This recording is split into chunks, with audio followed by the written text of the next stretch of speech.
history was made this past week, and I never like saying history was made because it sounds so passive. History doesn't get made. History is made by people. But history was made this past week in the United Methodist Church.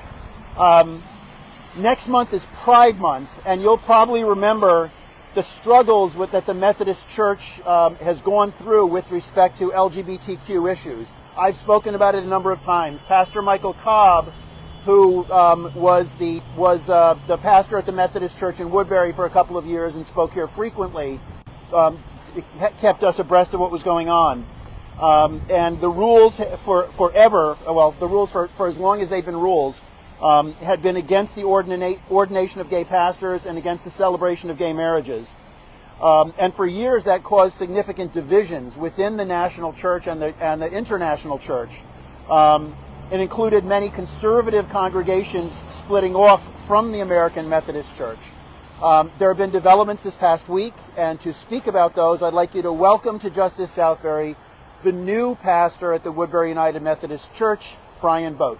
Woo! Yeah. Thank you, Brian. So this down here. Yeah. Well, you can hold it or just look. So thank you very much. Thanks for inviting me. Couldn't have been a better birthday gift. I turned 70 on May the 1st, and on May the 1st, the historic 52-year prohibitions on the marriage of gay folk, the ability of our clergy to perform such weddings, and the ability of our regional jurisdictions to ordain gay folk as clergy were all lifted.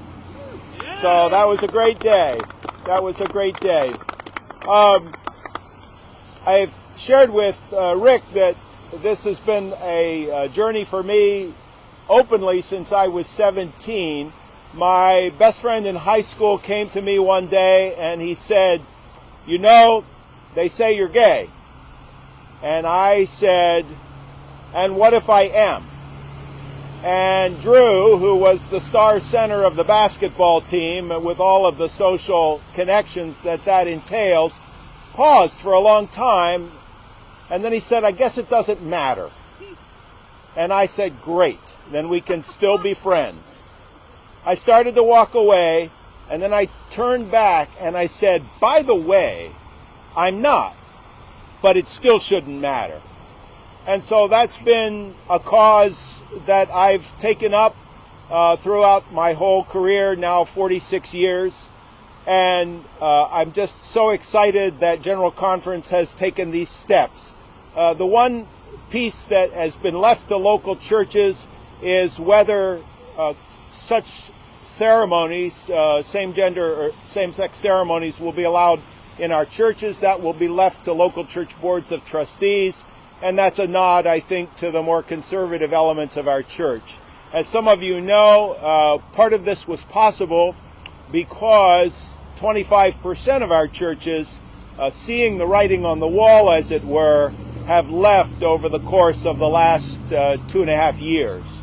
So we're 25% lighter than we were 5 years ago. However, leaner can be meaner, and I'm excited about the possibilities for our church. Most importantly, we've stopped doing harm to people. The Methodist Church, historically, based on the teachings of our founder John Wesley, an Anglican priest, had 3 what he called general rules. They were do no harm, do good, and observe all the ordinances of God. In other words, pray and go to church and stay in love with God, as one has paraphrased it. So do no harm is first. And we have finally decided to do no harm to our LGBTQI siblings. So I'm really excited about that. There is some looking back that is going on in terms of how do we make it right with our clergy who were defrocked, who were driven out.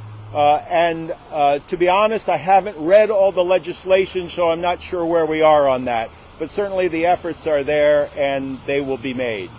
So that's my summation of where we are now. We'll continue to walk that path of full inclusion, full welcome, And honestly, years ago, we developed a slogan as United Methodists: open doors, open minds, open hearts, and we're finally living into that after a half century. So thank you very much.